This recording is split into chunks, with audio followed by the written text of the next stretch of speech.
Mr. President, I am surprised that the words of Coretta Scott King are not suitable for debate in the United States Senate. I ask leave of the Senate to continue my remarks. Is there objection?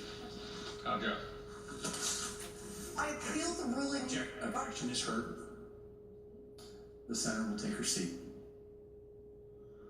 Well, excuse me. Last night, Senator Elizabeth Warren was silenced by Senate Republicans while reading a letter from Martin Luther King Jr.'s widow, Coretta Scott King, to prove that Attorney General nominee Jeff Sessions has a long record of racism. Right now, we are giving her the floor. So please welcome, via satellite, Senator Elizabeth Warren. Yes.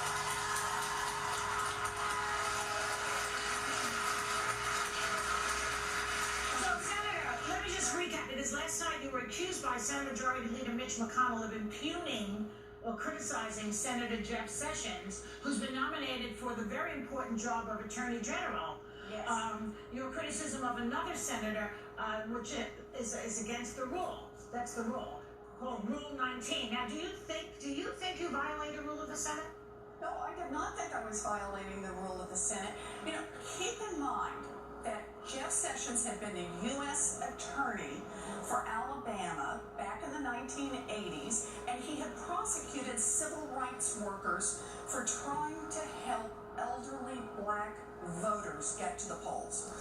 And so Coretta Scott King, who was just an eyewitness to history in all of this, ended up writing a letter to the Senate Judiciary Committee when Jeff Sessions was nominated to be a federal judge. And so I was reading from her letter to the Senate Judiciary Committee from 1986, and I read this line: Mr. Sessions has used the awesome power of his office to chill the free exercise of the vote by black citizens. And that was it.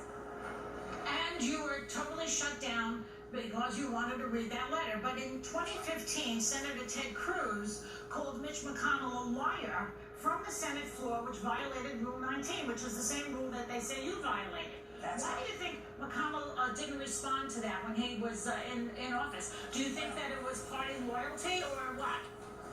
Look, you'd have to ask Mitch McConnell about that. But what I do know is that Coretta Scott King's words are deeply moving. They are powerful, and they describe a moment in history in which Jeff Sessions was an active participant. They revealed much about Jeff Sessions' character, and the Republicans don't want to hear it. They want to find a way to shut it down. I urge everybody to go read Coretta Scott King's letter. I've posted it on my Facebook. I've read it aloud and tweeted it out. I hope everybody reads the letter, because the letter is directly relevant to the question of whether or not Jeff Sessions should be allowed to be the highest law enforcement officer in the entire land. I'm going to go read that letter. I promise you I will. Senator Warren? Hi, this is Reba McEntire. I was wanting to know, do you think this would have happened if you were a man?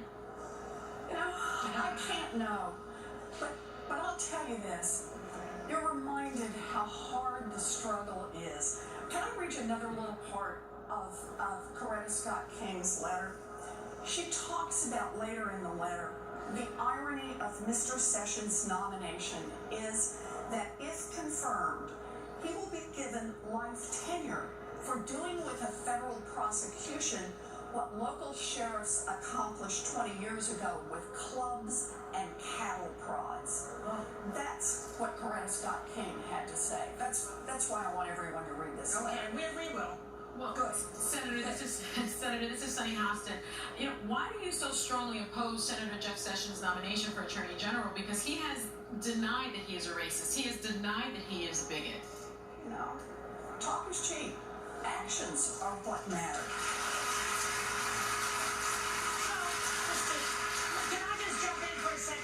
Senator, because a lot of people in Congress that have worked with him over the years say exactly that he's a great guy, we worked with him, the Democrats were okay with him all these years, now all of a sudden they're turning.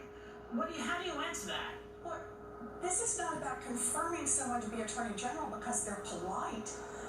This is about whether or not this is someone who can be trusted to uphold the rights of everyone in America, not just those who share his political opinions. You know, Coretta Scott King concluded her letter by saying, based on his record, right? Not on what a conversation's like, based on his record, I believe his confirmation would have a devastating effect, not only on the judicial system in Alabama, but also on the progress we have made everywhere toward fulfilling my husband's dream that he envisioned over 20 years ago. That from the widow of Martin Luther King Jr. Jen? Senator, some have expressed concern that if you set a precedent on either Republican or Democrat side of breaking Senate rules on the floor to obstruct, that it only leads to more chaos and divisiveness, and that it doesn't really accomplish anything. What's your response to those who say that? Well, my view is reading a sentence that says he has used the awesome power of his office to chill the free exercise of the vote by black citizens did not break any rules. It is a factual statement of exactly what this man did. And, you know, it's directly relevant to the question of whether he should be Attorney General.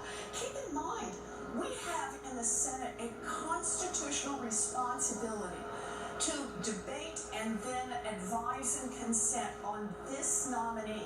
And the notion that this violates the rules, saying that someone who was there, who saw it, said he used his power to chill the free exercise of the vote by black citizens, breaks decorum? No, it's not about decorum, it's a fact. And talking about those facts is what we should be doing on the United States Senate floor. Hi, Senator Warren. This is Sarah Haynes. I wanted to ask for some advice for people out there who are trying to support the president and the administration for the good of the country, but don't want to be normalizing the behavior of President Trump right now. What can people do? I think the number one thing for people to do right now is to stay connected to each other. It really is. It's the reason we have Facebook, and it's the reason we have Twitter, and it's the reason we have email accounts. We have got to stay connected to each other because we're going to have very limited tools on our side here in the Senate and over in the House of Representatives. We don't control the government, but it is the grassroots. It's people out there, person to person to person across this country, saying, these are my democratic values. It is the reminder that the character of this nation is not the character of its president. It is the character of its people. That's what we're doing. Okay, that's powerful words. Now, you know, the good news about this story, I think, is that it's getting a lot of backlash. They are getting backlash. There's this hashtag, Let Liz Speak, and there are T-shirts out there saying she persisted.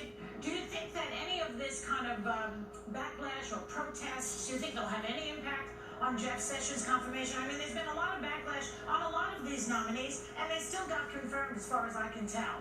You know, look, they've got the votes. They may go ahead and confirm him. I just have to be realistic.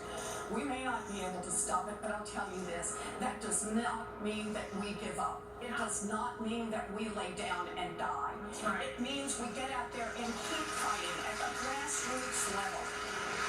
I hope you're right, because Rush Limbaugh has famously said, oh, all this marching and protesting, they're all going to get tired of it. Do you think we're going to get tired? No, Rush, we are not going to get tired.